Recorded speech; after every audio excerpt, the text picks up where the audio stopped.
नमस्कार, मैं senior inspector Rajesh Yadav crime petrol Dastak के आज के इस भाग में आप सबका स्वागत करता हूं। आज मैं आपको उस केस के बारे में बताने जा रहा हूं जो दिसंबर 2018 में मेरे सामने आया था, जब मैं महाराष्ट्र के विरार पुलिस स्टेशन में पोस्टेड था।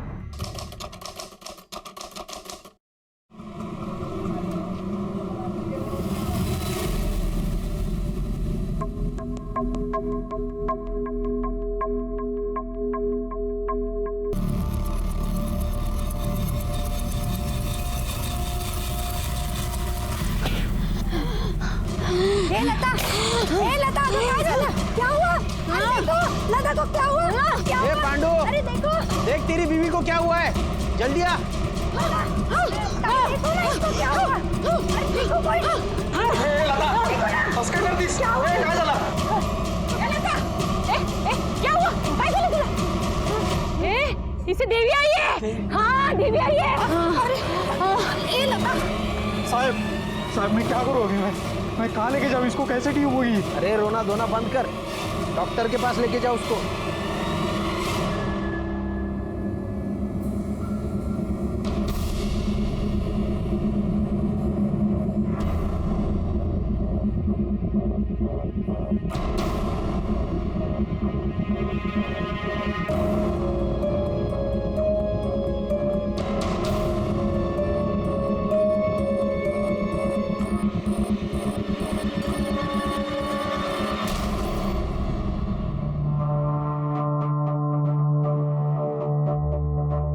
ये बस इथे बस।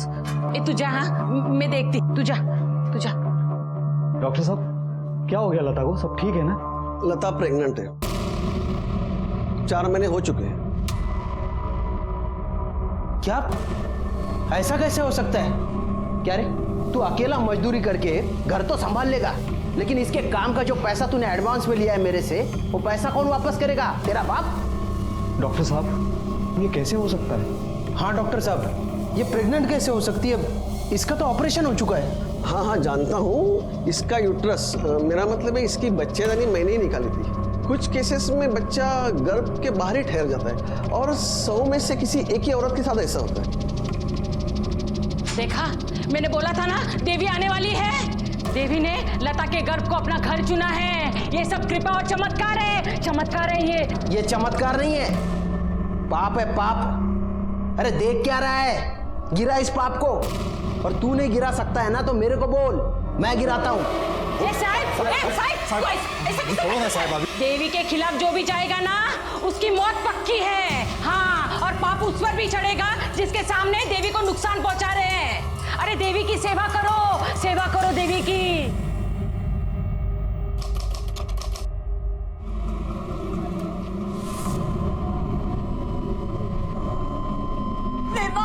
अरे क्या हुआ? देखो ना डॉक्टर साहब, दर्द चलो गई। नर्स, इन्हें जल्दी से ऑपरेशन थिएटर लेके जाओ।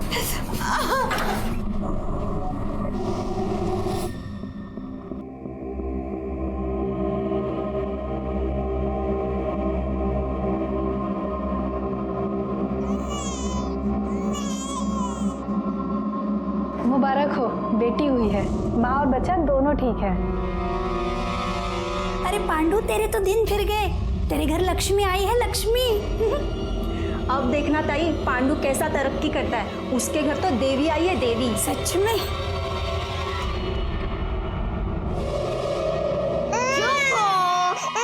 ये ले, दूध पी ले।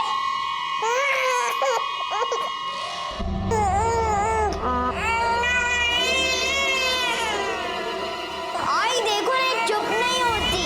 2 मिनट में घूमने जाएंगे। उसको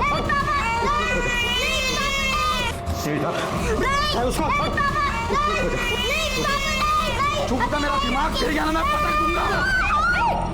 क्या कर रहे? हाँ क्या कर रहे? दे पागल हो गया क्या? मैं पागल हो गया हूँ क्योंकि मेरे को मालूम है ये मेरी बेटी नहीं है। तू सच बता मेरे को, तू किधर मुंह मारी थी और ये किसकी बेटी है? तू मेरा मरा था तो तेरी बेटी होगी ना। कहीं जाते तुझे छोड़ के मैं? बच्चे के सामने पता नहीं क्या उल्टा सीधा बोलने जा रहे हैं। तू शेंडी किसी और को लगा। मेरी बेटी, देख शक्ल देख उसकी। कोई बोलेगा मेरी बेटी है? किसका पाप है ये? क्यों तमाशा कर रहा है सबके सामने? अपनी बेटी को कोई पाप बोलता है, अपमान करता है लक्ष्मी का। रोक, किधर जा रही है? मेरे को आज सब बराबर करने का है। क्या बराबर करना है तुझे? चुप करके यहाँ बैठ, मैं मंदिर जा रही हूँ उसकी नजर उतरवाने। ए रुक, तेरे को जिधर जाना है उधर जा, लेकिन इसको कचरा कुंडी में डाल के आने का। इसको अगर साथ में लेके आ गई ना, तेरे को इसको दोनों को मार डालूंगा। चल बैठ चुपचाप यहाँ। हाँ मैं बैठ रहा हूँ, उसको वापस लाना नहीं, समझी?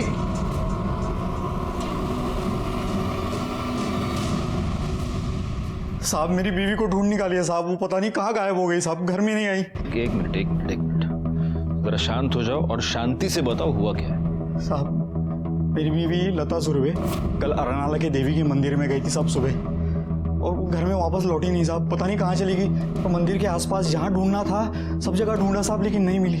तुम्हारी बीवी मंदिर में अकेली गई थी, कोई था नहीं उसके साथ? वो और हमारी बच्ची थी उसके साथ। बच्ची की उम्र क्या है? अभी 10 दिन की है साहब बच्ची, उसी की नजर उतरवाने के लिए गई थी, लेकिन आई नहीं वापस। 10 दिन की बच्ची को लेकर तुम्हारी बीवी मंदिर गई थी? हाँ साहब। तो वो अकेली क्यों गई, तुम क्यों नहीं गए उसके साथ में? साहब मेरे को काम पे जाना पड़ता है ना साहब, अभी वो बच्चा घर में है, तब से लता भी काम पे जाती नहीं, तो मुझे जाना ही पड़ता है। अगर मैं भी छुट्टी लेने लगा तो काम के वादे हो जाएंगे साहब। एकदम गरीब है साहब, रोज कमाओ रोज खाओ, ऐसा चलता है। तुम्हारे घर में तुम दोनों के अलावा कोई और है? 6 साल का बेटा है, प्रकाश नाम है उसका। बीवी की फोटो है? कामनी मैडम, इसकी रिपोर्ट लिखवा लीजिए, सब डिटेल्स कामनी मैडम को बता देना। गायकवाड़ जरा पता कर रहा। हाँ, ये कल अपनी बच्ची को लेकर यहाँ आई थी, उसकी नजर उतारी, दर्शन किया और फिर चली गई। कुछ अंदाजा है कि यहाँ से वो गई कहाँ थी? नहीं सर, ये तो हमें नहीं मालूम। 3 महीने पहले देवी माँ ने कृपा की थी उसके ऊपर, बच्चा दानी निकालने के बाद भी पेट से थी वो। शिवांगी ताई कहती थी देवी माँ जरूर आएगी, और देवी माँ आ गई, वो भी लता के बेटी के रूप में। देवी की नजर थी लता के घर पर, इसलिए उसने लता के कोख में जन्म लिया और हमारी इस बस्ती में प्रकट हुई। लता बहुत अच्छी है मैडम, सबसे प्यार से रहती है। उसका बेटा प्रकाश वो तो उसकी जान है, लेकिन पांडु लता की सारी कमाई छीन लेता है, फिर भी वो उसको पैसा देती है और उसकी पसंद की कुल्फी खिलाती है। सारे पैसे तू ले लेता था, फिर वो प्रकाश को कुल्फी के पैसे कहाँ से देती थी? पता नहीं साहब, लेकिन मैं तो कभी प्रकाश को पैसा दिया नहीं। सब बस्ती में एक बड़ा मेडिकल रैकेट चल रहा है, जिसमें बस्ती की ऑलमोस्ट सारी औरतों ने अपना यूट्रस निकलवा दिया, ताकि मजदूरी करते समय प्रेगनेंसी या पीरियड के वजह से छुट्टी लेनी ना पड़े। और सर इतना ही नहीं, इनके दिमाग में एक बात बिठा दी गई है कि मंथली पीरियड यानी भयानक बीमारी है जो ऑपरेशन से ही ठीक हो सकती है। बीमारी तो है ही मैडम, और अगर इस बीमारी की वजह से कोई औरत काम पे नहीं आती है ना, तो कदम साहब उसके आदमी का भी पैसा काट लेते हैं। वैसे कदम साहब भी मदद करते हैं इस बीमारी के इलाज के लिए, और ऑपरेशन के लिए पैसा भी देते हैं, और हमारे रोज की मजदूरी से थोड़ा थोड़ा पैसा काट लेते हैं। यही प्रॉब्लम है, इन लोगों के पास एजुकेशन नहीं है, इसलिए जो चाहे जिस तरह से चाहे उन्हें बेवकूफ बनाता है, और ये लोग इतनी आसानी से इन्हें बेवकूफ बनाते हैं कि हम उन्हें कुछ नहीं कर पाएंगे। एनीवे, गायकवाड़, लता के बारे में कुछ पता चला? जी सर, लता के बारे में एक इंटरेस्टिंग बात ये पता चली है कि उसका यूटेरस निकालने के बाद भी वो प्रेग्नेंट हो गई, और गाँव वालों का मानना है कि उस पर देवी माँ की कृपा हुई है। What rubbish Gaikwad. हाँ सर, ऐसा भी हो सकता है, क्योंकि उनके ऊपर देवी माँ का आशीर्वाद है। करडे, ये तुम कह रहे हो? पुलिस वाले हो ना तुम? ऐसे अंधविश्वासों पर विश्वास रखते हो तुम? पुढच्या वेळेला असं काही बोललत ना तो तुमको ही मिर्ची खिलाऊंगा मैं अभी। Sorry sir. गायकवाड़, ये विश्वास अंधविश्वास सब छोड़ो। अगर लता का यूट्रस निकाला गया था और उसके बावजूद वो प्रेग्नेंट थी, इसका मतलब कुछ है जो हमसे छुपाया जा रहा है।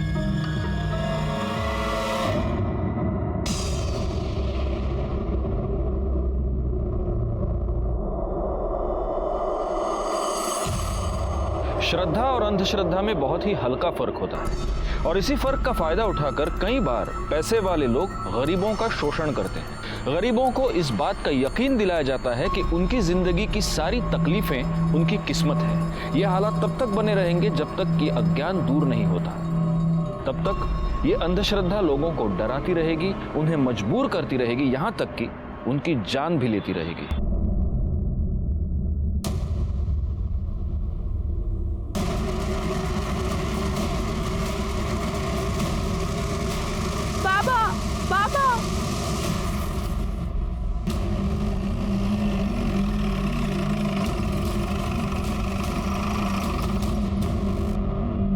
हटाओ इनको। पीछे हो जाओ। सर ये तो खड़े हो, फोटो दिखाना। सर लता सुरवे। लेकिन इसके साथ तो इसकी बच्ची भी थी। करडे ढूंढो जरा आसपास। सर सर गले पे निशान है। सर गले के निशान से तो ये क्लियर है कि गला घोट के मारा गया। इसकी हालत देखकर लग रहा है कि इसका मर्डर कल ही हुआ है। करडे पूरा एरिया चेक किया सर, बच्ची कहीं नहीं मिली। मुझे ऐसा लगता है कि इसका मर्डर बच्चे के लिए ही हुआ है। कोई इसे मारकर बच्ची को ले गए। गायकवाड़ किसी को भेजकर पांडु को बुलाओ। हवार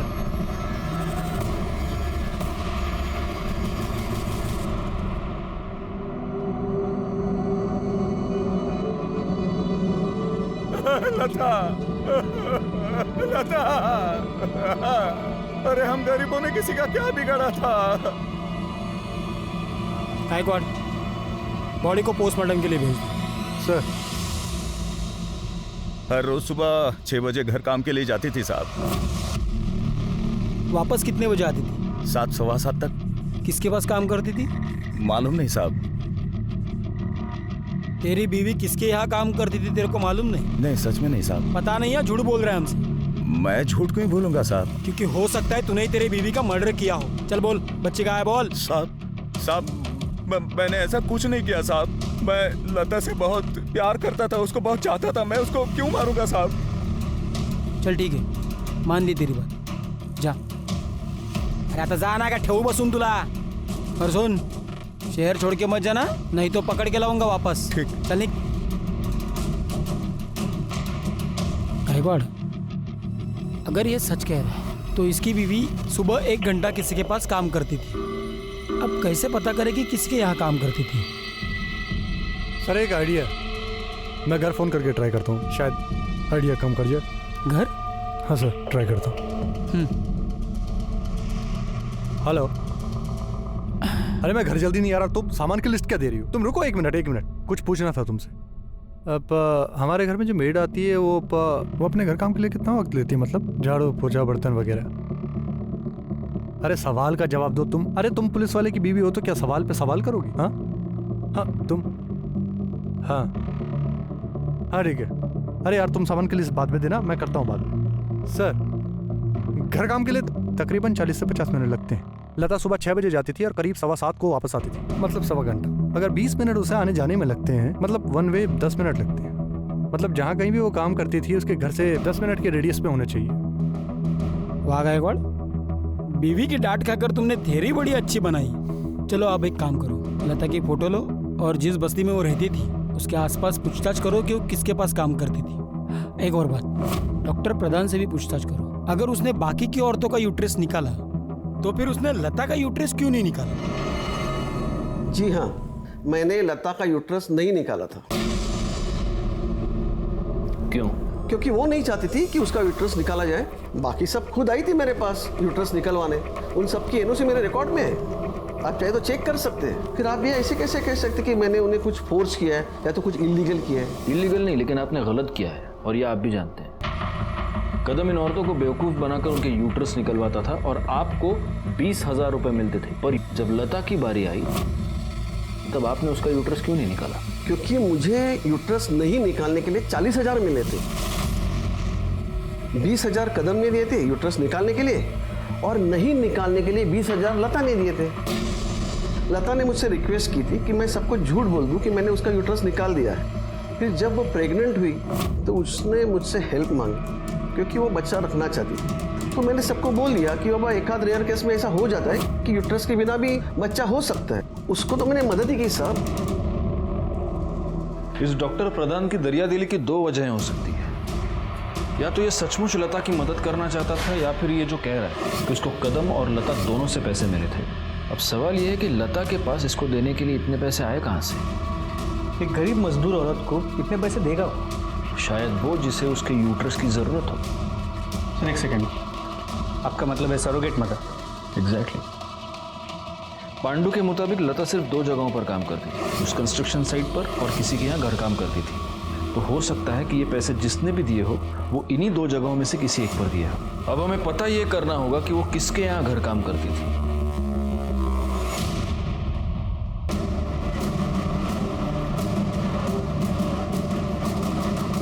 हाँ, इसे तो पहचानते हैं हम। यहाँ पे घर काम के लिए आती थी। किसके यहाँ काम करती? वो 703 में हुसैन साहब के यहाँ। ठीक है।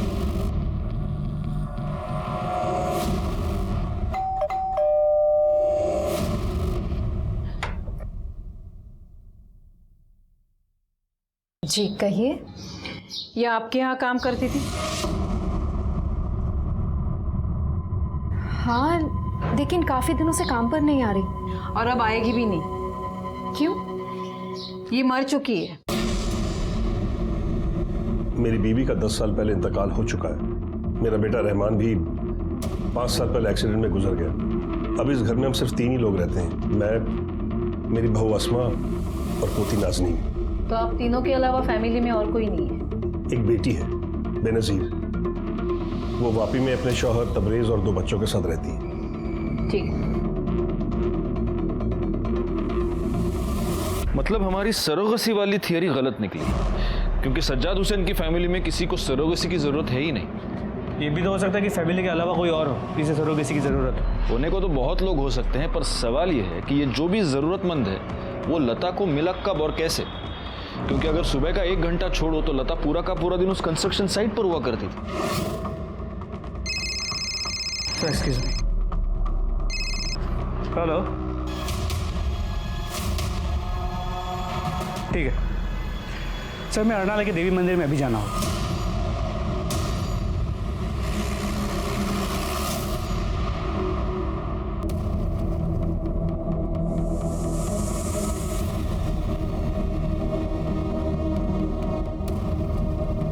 सर लाश काफ़ी छोटे बच्चे की है तो बुरी तरह डिकम्पोज हो चुकी है। आइडेंटिफाई कर पाना बहुत मुश्किल है और बॉडी पे से इन नज़र वाली चूड़ी के अलावा और कुछ नहीं मिला है जिससे आइडेंटिफाई करने में मदद हो। लेकिन प्रॉब्लम यह है कि ये बहुत ही ज़्यादा कॉमन है। बैकवर्ड मेरा अंदाजा है कि ये लता की बच्ची की ही बॉडी है। एक काम करो, पांडू को बुलाओ और उससे पहचान करवाओ। बॉडी को पोस्टमार्टम के लिए भेज दो।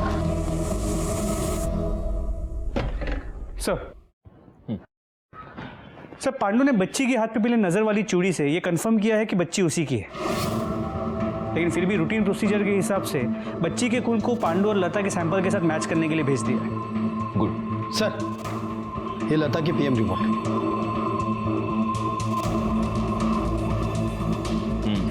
गायकवाड़, जैसा कि हमें शक था लता की मौत गला दबाने की वजह से हुई और मौत 12 दिसंबर को सुबह 11 से 12 के बीच ही हुई है। तो सब सवाल यह है कि लता जैसी मजदूर औरत का मर्डर कोई क्यों करना चाहेगा? हाँ बोला। क्या?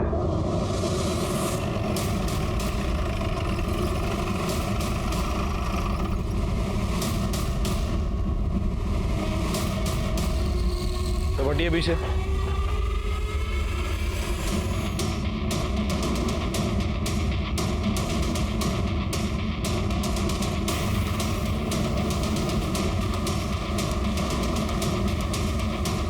बैकवर्ड पूरे टेरेस देखो, किसी भी चीज के साथ छेड़छाड़ नहीं होनी चाहिए। सर कर ले, नीचे जाकर इनके घर की तलाशी लो। सर, बॉडी को सबसे पहले किसने देखा? सर, कल रात को 9:30 बजे तक जब अस्मा और नाज़नीन शॉपिंग करके घर ऑफिस नहीं पहुंचे तो मैं लाइट्स ऑफ करके सोने चला गया। सर, इससे पहले कई बार ऐसा हो चुका है कि अगर ये लेट हो जाते हैं रात को लौटने में तो अपनी चाबी से दरवाजा खोल लेते हैं। फिर सर सुबह जब मैं उठा और किचन में अपनी चाय बनाने के लिए गया तो देखा रात का खाना ऐसे ही पड़ा था। मैं इनको बेडरूम में देखने गया, वहां ये दोनों थे ही नहीं। सर पूरे घर में कहीं नहीं थे। फिर मैं छत पे आया तो दोनों को खून में लथपथ हुए देखा।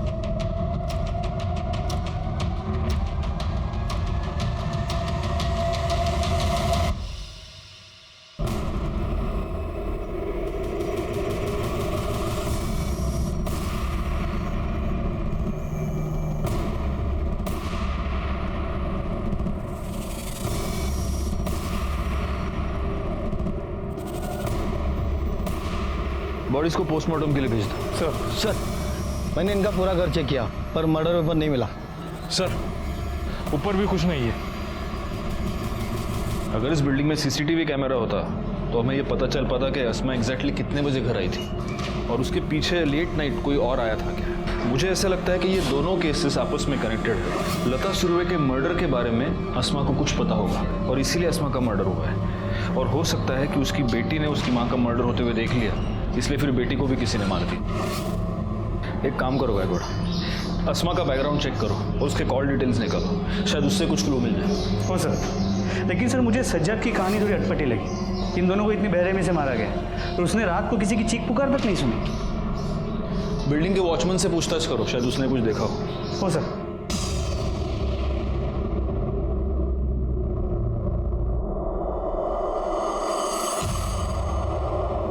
साहब हम सुबह 6 बजे से शाम के 6 बजे तक की ड्यूटी करते हैं, पर कल हमारी बीबी की तबीयत खराब हो गई थी, उसे डॉक्टर को दिखाना था, इसलिए थोड़ा जल्दी निकल गए। नाइट ड्यूटी में जो वॉचमैन होता है उसका नाम, नंबर और एड्रेस। 1 मिनट साहब, ये लीजिए सर।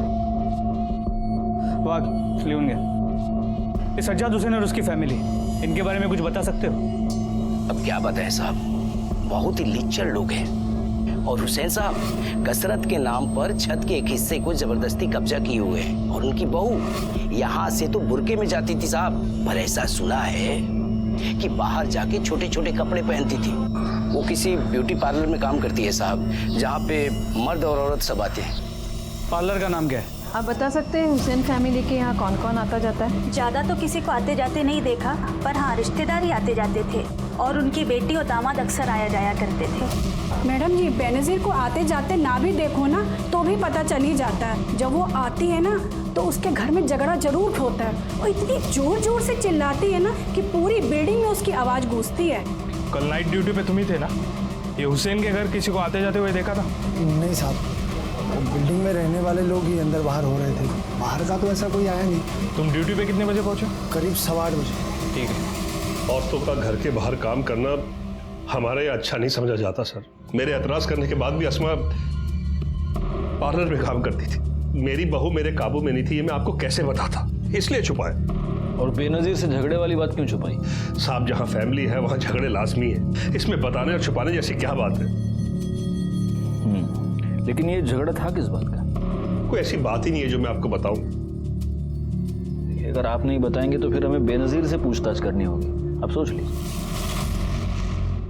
सर वो अब्बू, मैंने आपको कितनी दफा समझाया कि इतने बड़े फ्लैट की आपको कोई जरूरत नहीं है। आप इस फ्लैट को बेचते क्यों नहीं और छोटा फ्लैट खरीद लीजिए ना। क्यों बेच दे? क्यों जरूरत नहीं है? ये फ्लैट हमारा भी है।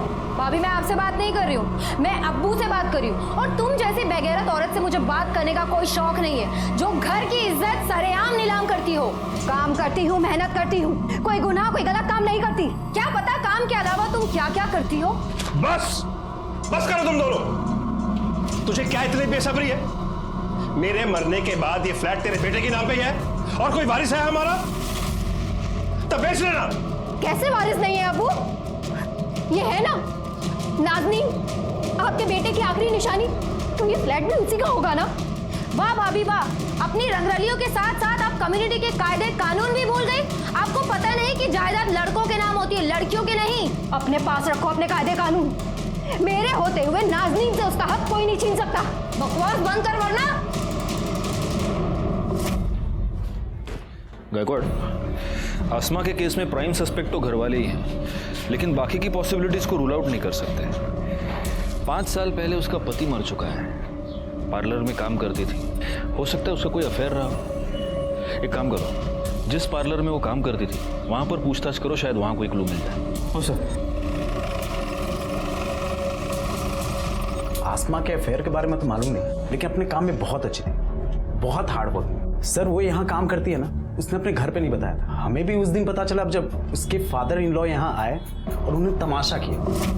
बेलिहाज लड़की, खुदा का खौफ नहीं है तुझे? हाँ, जो ये नापाक हरकतें कर रही है तू, गैर मर्द को छू रही है, और ये छोटे छोटे कपड़े पहन के घूम रही है तू।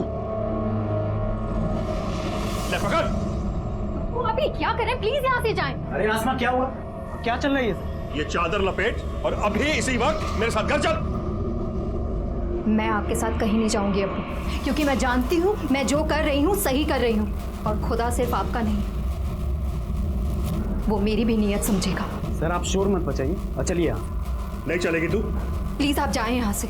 अस्मा तू ठीक नहीं कर रही। चलिए सर। इसकी तुझे कीमत चुकानी पड़ेगी। चलिए सर। तो इतना सब कुछ हो जाने के बाद भी तुमने उसे जॉब से नहीं निकाला? सर मैंने उसे जॉब से इसलिए नहीं निकाला क्योंकि उसे जॉब की बहुत ज़रूरत है, और जितनी उसे जॉब की ज़रूरत थी उतनी सैलून को भी उसकी ज़रूरत है। सर वो हमारे स्टाफ ऑफ, सारे क्लाइंट उसी को पसंद करते थे। हाँ मैं वहाँ गया था, और आप लोगों को इसलिए नहीं बताया क्योंकि मैं खुद अपनी इज्जत का जनाजा नहीं निकालना चाहता था। आपने उसे धमकी भी दी थी कि उसे कीमत चुकानी पड़ेगी। हाँ तो चुकाई ना उसने कीमत। ये जो कुछ भी हुआ अल्लाह की मर्जी थी साहब, उन्होंने उसको उसके किए की सजा दी। कहीं ऐसा तो नहीं कि अल्लाह की आड़ में तुम ही नहीं? आप अभी जा सकते हैं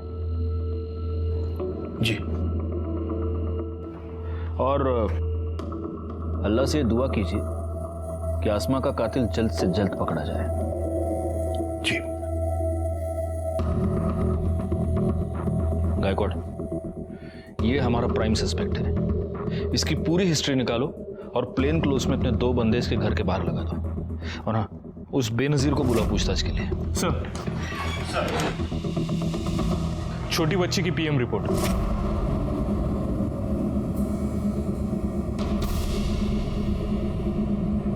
जैसा कि हमें शक था, मर्डर गला दबाने की वजह से ही हुआ है और 11:30 से 12:30 के बीच हुआ है। गायकवाड़, ये बच्ची पैदाइशी अंधी थी। ब्लड रिपोर्ट के मुताबिक तो ये लता और पांडु की बच्ची थी ही नहीं। मतलब हमारे सरोगेट मदर वाली थियरी सही है? यस। अब अगर लता सरोगेट मदर थी तो इसका मतलब लता को इस सरोगेसी के पैसे मिले होंगे। ये पता करो कि उसका कोई बैंक अकाउंट है क्या, और अगर था तो उसमें कब और कहां से पैसा आया। आसपास के जितने भी आईवीएफ सेंटर्स हैं वहां पर पूछताछ करो, क्योंकि अगर उसने सरोगेसी करवाई है तो वो इनमें से किसी एक सेंटर पर जरूर गई होगी। जी सर। इस पूरी इंफॉर्मेशन के साथ हमें यह भी पता करना होगा कि ये लता आखिर औरत कैसी थी, और मैं जानता हूं इसकी सही जानकारी हमें कौन दे सकता है।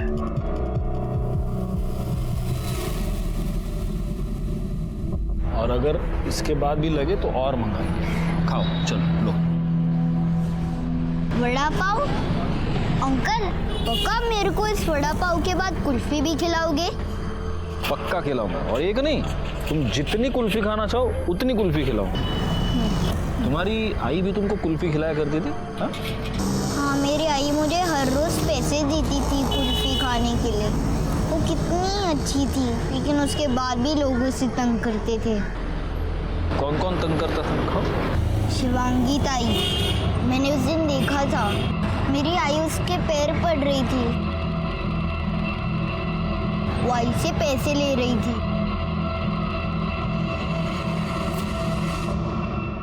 लता पेट से थी, वो ये बच्चा रखना चाहती थी। इस बच्चे के लिए उसे पैसे मिले थे, इसलिए देवी का नाटक किया हम लोगों ने। उसे डर था कि पांडु को उसके गर्भ का पता चलता तो वो बच्चे को और उसे दोनों को मार देता। अच्छा, अब बताओ और कौन कौन तंग करता था? उस दिन जब भी मेरी आई मेरी बहन को मंदिर लेके जा रही थी ना, उस दिन मेरे बाबा ने मेरी बहन का गला दबा दिया था। और मेरे बाबा मेरी आई पर इतना गुस्सा थे कि उन्होंने उन्हें कहा, इसको कचरा कुंडी में डाल के आने का। इसको अगर साथ में लेके आ गई ना, तेरे को और इसको दोनों को मार डालूंगा।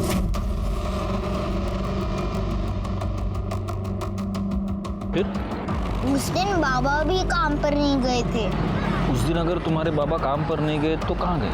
मालूम नहीं, पर उस दिन जब भी आई मंदिर गई थी ना, तभी बाबा भी उनके पीछे गए थे। प्रकाश से मिली इन्फॉर्मेशन ने हमारी इन्वेस्टिगेशन को एक नई दिशा दे दी। हमें यह पता चल गया कि पहले 4 महीने तक लता ने अपनी प्रेगनेंसी पांडु से छिपाई रखी। प्रकाश और शिवांगी से मिली इन्फॉर्मेशन के बाद हमने पांडु को कन्फ्रंट किया, और तब जो सच सामने आया वो हैरान कर देने वाला था।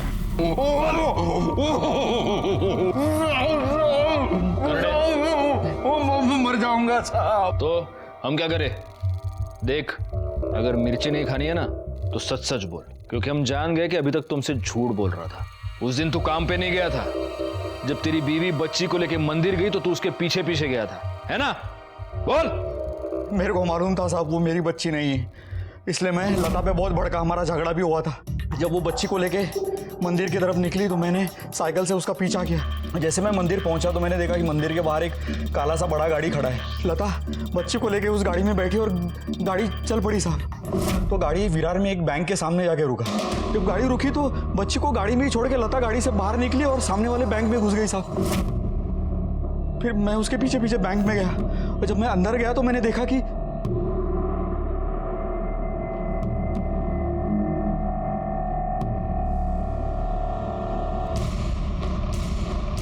क्या चल क्या रहा है तेरा ये? इतना पैसा लाएगी इधर से तू, और बाहर कौन है वो गाड़ी वाले लोग? ऑर्डर नको, मैं बताती तेरे को सब। देख अब उस बच्ची की ना अपन को जरूरत नहीं है। अरे देख उसके बदले में कितना पैसा लाई।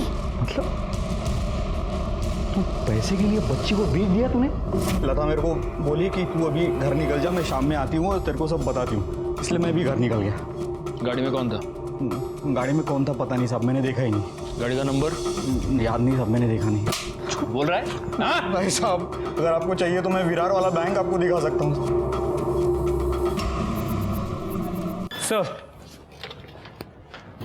सर आसमा और नाज़नीन की पोस्टमार्टम रिपोर्ट के मुताबिक उनके सर पे किसी भारी चीज से वार किया गया है और मौत की वजह भी हेड इंजरी है। मौत का वक्त शाम 7 और 8 के बीच का है। रिपोर्ट ये कह रही है कि जो मर्डर वेपन है उसका सरफेस बहुत छोटा नहीं था। इसका मतलब कोई स्टिक या रॉड तो नहीं हो सकता।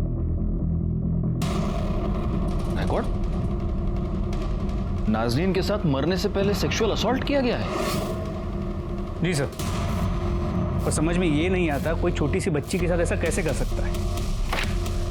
पोस्टमार्टम रिपोर्ट ये कह रही है कि मर्डर शाम को 7 और 8 के बीच हुआ है और आसमा की मोबाइल लोकेशन ये बता रही है कि 7 और 8 के बीच वो अपने घर पर ही थी, जबकि सज्जाद ये कह रहा है कि वो 9:30 बजे तक घर पर आई नहीं थी। सर पांडू सच कह रहा था। लता का बैंक में अकाउंट है जिसमें उस दिन 50,000 डिपॉजिट किए गए और एक बार पहले भी कैश में 50,000 डिपॉजिट किए। सर इम्पोर्टेंट बात यह है कि लता को बैंक में आसमा हुसैन ने इंट्रोड्यूस करवाया था।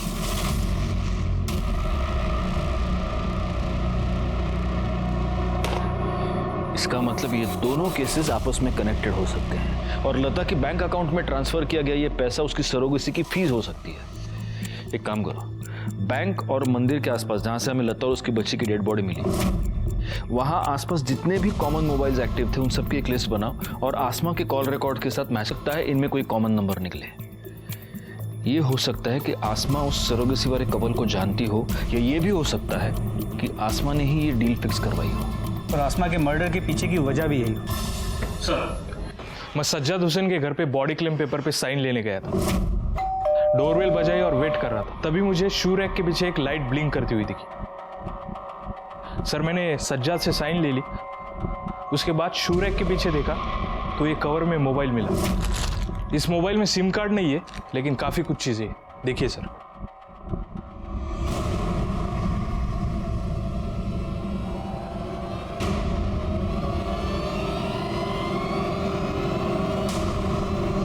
कमल मैडम, पता कीजिए ये मोबाइल किसके नाम पर रजिस्टर्ड है।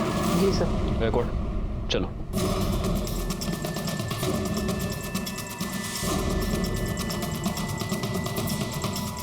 सर आप ये बेवजह मुझे परेशान करने क्यों आ जाते हैं? सर मुझे जो पता था मैंने आपको सब कुछ बता दिया। सच मेरा यकीन कीजिए आप। सर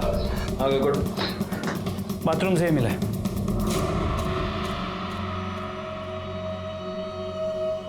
आप तो कह रहे हैं कि आपने हमसे कुछ नहीं छुपाया। आपने हमको ये नहीं बताया कि आपने आपकी बहू की बाथरूम में ये स्पाई कैम लगा कर रखा है, जो स्पाई कैम आपके घर के वाईफाई से कनेक्टेड है और इस स्पाई कैम पर आप अपनी बहू के वीडियोस बनाते थे। आपने हमसे ये भी झूठ बोला कि मर्डर वाले दिन 9:30 बजे तक आसमा और नाज़नीन घर पर नहीं आए थे, जबकि उनका मर्डर शाम को 7 और 8 के बीच हुआ है। मर्डर से पहले नाज़नीन पर रेप किया गया है। मेरे ख्याल से इतनी वजह काफी है आपको परेशान करने के लिए। इन सारी बातों का मुझे कोई इल्म नहीं है। ये स्पाई कैम तुम्हारे घर के वाईफाई से कनेक्टेड क्यों है? वो फोन किसका है? सारी शर्म तो उसने बेच खाई थी। उसके किसी यार की हरकत होगी वो। तो आपको कुछ नहीं पता? मैंने आपको सब सच सच बता दिया है। तब तो आप ये भी नहीं जानते होंगे कि आप ही के बैंक में आसमा ने लता का अकाउंट खुलवाया था। सर यकीन कीजिए मुझे बिल्कुल नहीं पता इस बारे में। गायकवाड़, इसको उठाकर अंदर ले चलो और तब तक बिठा कर रखना जब तक इसको सब याद नहीं आ जाता। सर प्लीज सर मेरी बात तो सुनिए सर। सर पता चल गया है मोबाइल किसके नाम पे रजिस्टर है। किसके? सर ये फोन मेरा नहीं है। हाँ मैं मानती हूँ कि मैंने अपने अब्बू को मजबूर किया था वो फ्लैट बेचने के लिए, और मैं आसमा से नफरत भी करती थी, मगर उसके लिए मैं इतनी गिरी हुई हरकत नहीं करूंगी सर। वापी के शॉपकीपर के रिकॉर्ड्स में ये फोन तुम्हारे नाम पर और तुम्हारे एड्रेस पर रजिस्टर्ड है। यही फोन बाथरूम के स्पाई कैम से कनेक्टेड था। इसका मतलब साफ है, तुम अपनी भाभी की अश्लील वीडियो बनाकर उसे ब्लैकमेल कर रही थी कि फ्लैट के ऊपर से अपना क्लेम वो छोड़ दे, वरना तुम ये वीडियोस वायरल कर दोगी। खुदा कसम सर, मैं सच बोल रही हूँ, ये फोन मेरा नहीं है। तो फिर ये फोन तुम्हारे नाम पर रजिस्टर्ड क्यों है? पता नहीं सर, मुझे लगता है कि कोई मुझे फंसाना चाहता है। मेरे डॉक्यूमेंट चोरी करके उन्होंने फ़ोन खरीदा होगा। और आपके पास कोई सबूत है कि ये फ़ोन मैंने खुद जाके दुकान से खरीदा है? सर जिस दिन लता और बच्ची का मर्डर हुआ था उस दिन ये 2 नंबर मर्डर स्पॉट और बैंक के बाहर एक्टिव थे। पता करो ये दोनों नंबर्स किसके हैं। Yes sir. और आसमा के कॉल डिटेल्स और मोबाइल लोकेशन के साथ मैच करके देखो। Yes sir. सज्जाद के टेरेस पर मिले सामान की जो लिस्ट है उसमें एक डंबल का जिक्र है। जी सर, मैंने देखा भी था।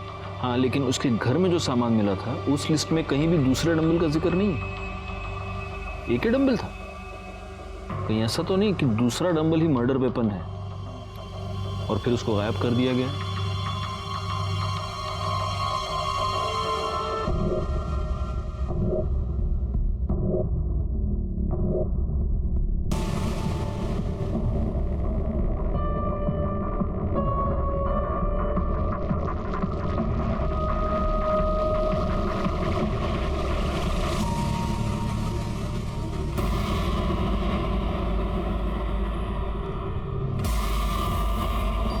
सर ये देखिए, ये मिला है।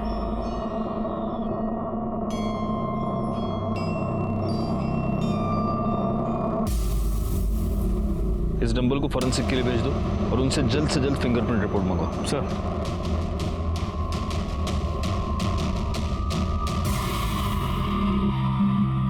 अब सच सच बोल, क्यों मारा तूने आसमा और नाजनीन को? बोल क्यों मारा तूने आसमा और नाजनीन को? वो दोनों बेनजीर की सगी भाभी और भांजी थी ना? बोल। सर मैंने आपको बताया मैं उनके घर नहीं गया था। देखिए तबरेज, अगर सिंगल पीस रहना चाहता है ना तो सच सच बोल, वरना इतना मारेंगे कि पांव पे खड़ा नहीं हो पाएगा। ये तेरी मोबाइल लोकेशन, इससे साफ पता चलता है कि उस दिन शाम 7 से 8 बजे के बीच तू सज्जाद के घर पे था और 7 से 8 बजे के बीच ही आसमा और नाजनीन का मर्डर हुआ। सिर्फ इतना ही नहीं, नाजनीन के कपड़ों पर जो सीमेंट मिला वो तेरे सीमेंट से मैच होता है। और जिस डंबल से तूने मर्डर किया उस डंबल पर तेरी उंगलियों के निशान भी है। और बाथरूम में स्पाई कैम भी तूने ही लगाया था ना? एक 8 साल की बच्ची का रेप करके मर्डर किया तूने उसका। अब अगर सच नहीं बोला ना तो तेरे मुंह में हाथ डाल के सच बाहर निकाल लूंगा मैं। बोल। सर बिजनेस में बहुत लॉस हुआ था सर, पैसे की बहुत दिक्कत थी सर, इसलिए मैं बेनजीर को प्रेशर कर रहा था फ्लैट बेचने के लिए। बाथरूम में स्पाई कैम भी इसलिए लगाया था ताकि आसमा को ब्लैकमेल करके उसके साथ मजे करूंगा और उसको फ्लैट में क्लेम करने से रोकूंगा। पर वो मेरी बात मान ही नहीं रही थी। उस दिन भी उनके घर इसीलिए गया था, लेकिन जब उनके घर पहुंचा अम्मी को बुला। ये दादू घर पर नहीं है। तेरी अम्मी को तो पता है मजे मार रही होगी कहीं पे, पर ये बुड्ढा कहाँ चला गया? हमारी अम्मी और दादू के बारे में गाली मत दो। अरे वाह, बकरी तो बकरी साथ में मेमना भी बोलने लगा है। तमीज। मैंने सारा गुस्सा नाजनीन पे निकाल दिया और तभी उसी समय सज्जाद वहां पर आ गया।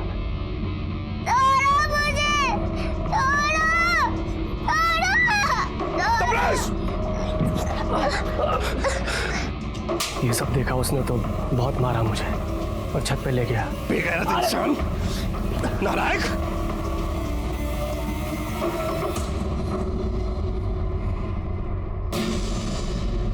अम्मी!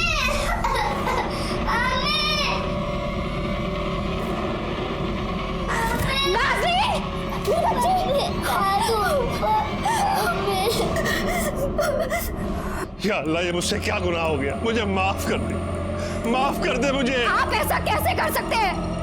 आपकी इंसानियत बिल्कुल खत्म हो गई जो आपने एक बच्ची। ये गंदी हरकत इस वैशी दरिंदे ने की है इसने। ए बुड्ढे, अगर किसी को बोला तेरी बेटी को तलाक दे दूंगा। फिर मैंने डंबल पानी की टंकी में फेंक दिया। मुझे लगा वहां से कौन ढूंढ पाएगा। आसमा का मर्डर अरेस्ट करता हूँ। मुझे इसके भी कॉल डिटेल्स चाहिए आज के आज। सर लता और बच्चे के मर्डर के टाइम पे जो बैंक और क्राइम स्पॉट पे जो नंबर मिले थे उनकी डिटेल्स आ गई। और सर ये दोनों नंबर आसमा के कॉल रिकॉर्ड में भी मिले। आसमा मेरी खाला की बेटी थी। शादी से पहले आसमा हमारे साथ हमारे नवे मुंबई वाले फ्लैट में रहती थी।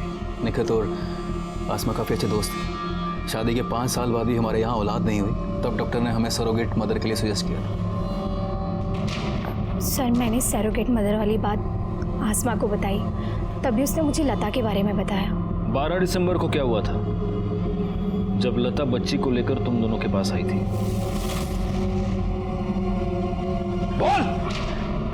निखत ने देखा कि बच्ची की आंखों में कुछ प्रॉब्लम है। हाँ अंधी है, डॉक्टर भी बोला कि अंधी है। तो तुमने हमें पहले क्यों नहीं बताया? धोखा दिया तुमने हमें। एक हेल्दी बच्चा चाहिए था ना कि ये। देखिए बात बच्चा पैदा करने की हुई थी सुमे की। अब ये आपका बच्चा है, संभालिए इसे, रखिए इसे प्यार से। ये बच्चे मुझे नहीं चाहिए। पर जब आसमा को आपसे पता चला तो उसने हमसे पूछा, लेकिन हमने उसे कुछ नहीं बताया। फरहान और निखत को लता और बच्ची के मर्डर के लिए, तबरेज को आसमा और उसकी बेटी नाजनीन के मर्डर के जुर्म में उम्र कैद की सजा हुई और सज्जाद को जुर्म छुपाने के लिए सजा। जुर्म की दस्तक को हमेशा सुने, उसे समझने की कोशिश करें। इसी के साथ मैं सीनियर इंस्पेक्टर राजेश जाधव आपसे विदा लेता हूँ। दोबारा मिलूंगा, तब तक सतर्क रहिए और देखते रहिए क्राइम पेट्रोल दस्तक, क्योंकि मकसद बताना नहीं, बचाना है।